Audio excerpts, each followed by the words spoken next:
Thanks for taking the time to complete the sensory awareness training. This training is going to help build your capacity to support people with diverse sensory needs. And at the end of the training, you can download the sensory awareness training resource somewhere. So let's talk about sensory regulation. Sensory regulation is the ability to increase or decrease one's alertness to better match the situation or the environment. It's considered appropriate when the level of alertness matches the situation. Sensory regulation is something that we all do all day, every day. Kind of like when you're wearing a t-shirt. You don't feel it on you all day, but you're still doing it. Yeah, or if you feel a little bloaty, maybe you feel it more. Yeah. That's really annoying. Tight pants. Yeah. We regulate that. We put it in the background of our mind. Sensory processing can be more challenging, like the tight pants, for some people, and they may require assistance to achieve a better balance. People who experience sensory challenges may have one of the following conditions, or none of them. So they may have autism, ADHD, PTSD, OCD, anxiety, panic disorders, dementia. There are other sensory seeking behaviours or other sensory processing challenges that some people experience as well. When someone's experiencing sensory overload, it might appear like they're stressed, emotional, confused, uncooperative. For me, sometimes it's walking into a room and there's like too many noises going on at once, and like someone asks you a question and you just can't think, and you're like, it's just too much going on, you know? It's too much. There's the light's too bright, the room's too hot, there's too much noise, all of it. It's too much. Yeah. But when someone's understimulated, it could appear that they're bored, inattentive, distracted, hyperactive. I do get that one a lot. That's why I love fidget toys, lots of wriggling. Yeah. We want to be in a comfortable space though, where we're calm and thoughtful, attentive. When someone's finding sensory regulation challenging, there can be a number of things that can help. Some of these include things like removing themselves from the environment, especially if they're overstimulated. Adding sensory information if they're feeling understimulated, or if the environment can't be changed, then sensory tools might help. So that would be like in an office situation or somewhere you have to be at that moment, like an appointment you've got to go to, or hospital. Yeah, totally. In hospital. Yeah. So if you feel that someone might need assistance, ask the person what you can do to help. The person themselves or someone close to them often know what helps best for them and what works. You know you the best. Oh, totally. Yeah. So let's talk about sensory tools. Sensory tools are objects designed to stimulate one or more of your senses. They are items that impact your sight, your smell, taste, hearing, touch, movement, or your balance. They all have special names. Sensory tools can be helpful for anyone, but they are particularly helpful for people who need assistance with sensory regulation. Sensory tools can help us regulate sensory input by receiving the sensory information in a more manageable way. Sensory tools can provide calming relief, a therapeutic distraction, or predictable and repeatable sensory input.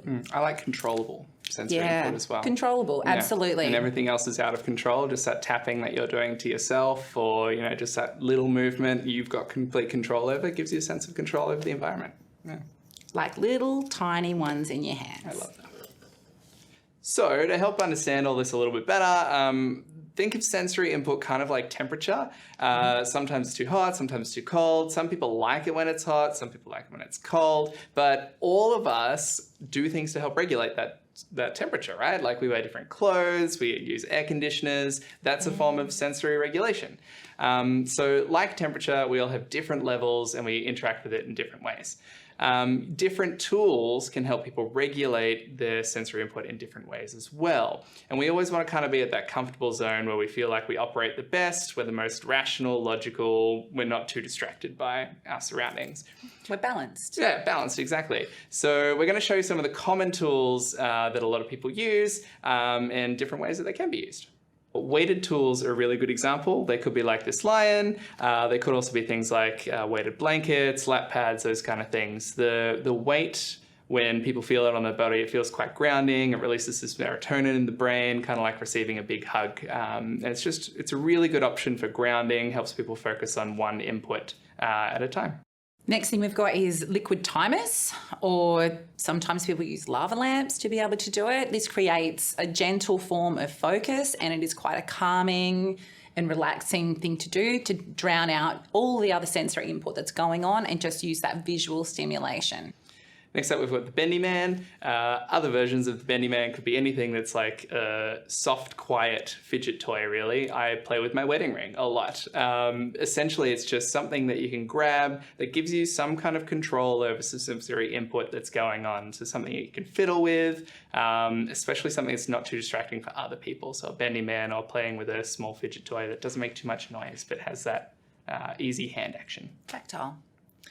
So the next thing we have is noise reducing headphones. So these are perfect for people that become overstimulated through noise, whether it just be the cacophony going on around you or whether it's the sharp foreign noises that can come around. So reducing that sensory input really has the ability to calm someone down and for them to be able to focus about the other stimulus that's going on. The last one that we're going to show you is a wobble cushion. I personally love these. These are fun because it just kind of adds like a little bit of motion to what you're doing all the time. For those of you with restless leg syndrome, you'll probably know how helpful this can be, but essentially it just helps you kind of like activate a part of your body. So you've kind of constantly got to adjust. So it just gives your brain a little bit extra something to focus on so you can do something else that's boring, like, you know, maybe listening to this video. Or the added bonus is working your core while you work or while you're sitting around through rehabilitation. Get ripped. You might want to DIY your own sensory kit. There are so many tools that you could offer in your kit. Items that make great sensory tools include items that stimulate one or more senses, items that repeat an action over and over, items that are bright, colourful or visually engaging. My nails are one. Items with various textures, items you can fidget with, items that provide relaxation, calm and comfort, items that provide a point of focus. They can all be found in your home. They're generalised everyday things. And cheap stores. And cheap You can get so much at a $2 store. Absolutely, so much. you can. Yeah, yeah. Absolutely can. Sam earlier mentioned that he uses his wedding ring as part of his fidget and his sensory regulation. That's how I lost my first one. Yeah, losing it. And I use my nails. It is something that I do every day. People think it's just to be pretty, but it's not. It's actually something that I utilise every day. It's the sound, it's the feel, and when I feel anxious, this is what I'm doing. When I'm thinking, you'll hear little tiny termites. So we hope this training has given you a bit of a better understanding of sensory regulation and sensory tools. Don't forget you can download that sensory awareness resource. And once again, thanks very much for completing the training. And yeah, we hope you enjoyed it. Thanks, everyone. Bye.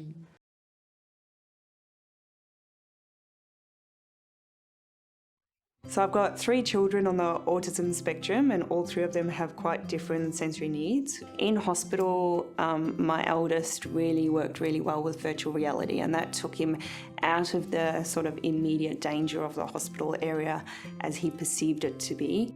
Bright lights or lots of nurses and hearing lots of noises, and it just took him out of that environment and kept his environment very consistent.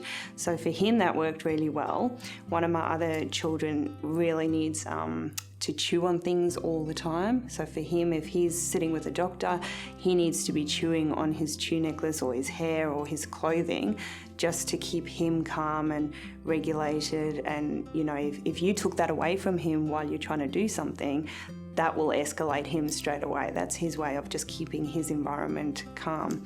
My daughter, on the other hand, won't tolerate lots of people, lots of noise, lots of commotion going on. So if she was in hospital, she would very much need a one-on-one situation where it was very, very quiet, very intimate and very controlled.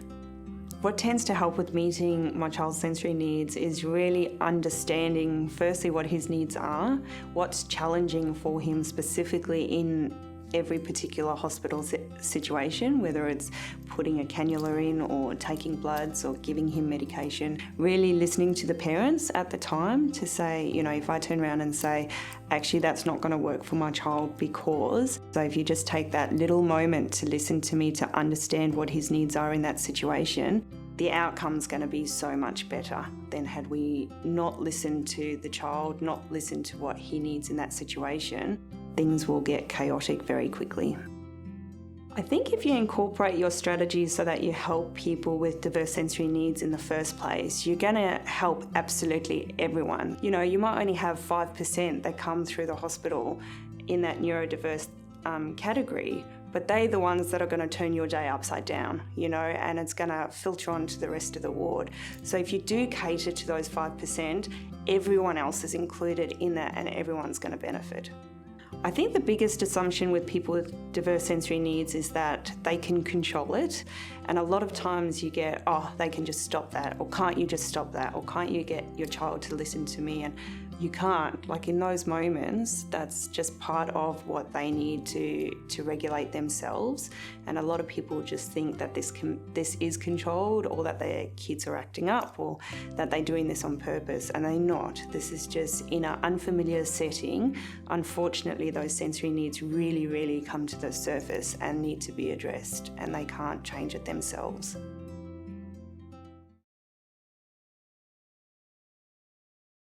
So I'm autistic with 2 autistic children, and we all have diverse sensory needs. A hospital environment is definitely challenging just because of the really bright lights, and there's so many noises. My daughter, hers is mostly lights, so she'll often wear hats inside or sunglasses. So the few times she's been to the hospital, we've made sure that we take her hat and sunglasses. And my son needs like the deep pressure, so we'll make sure when he has medical procedures that he does get wrapped up quite tightly in the blanket so they can put like the cannula in or take blood tests or anything like that.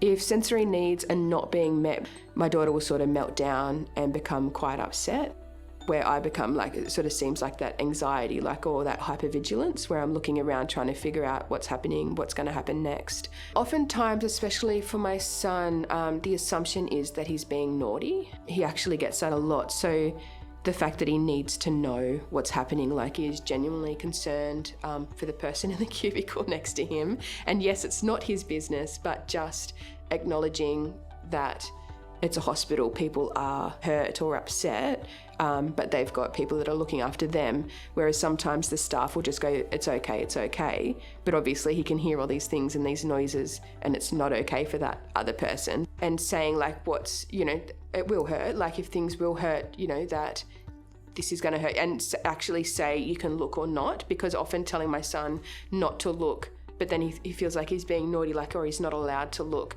but he needs to know what's actually happening to his body. Different things that help meeting sensory needs is firstly acknowledging them and understanding that it's a real thing, and then providing the resources that ease them.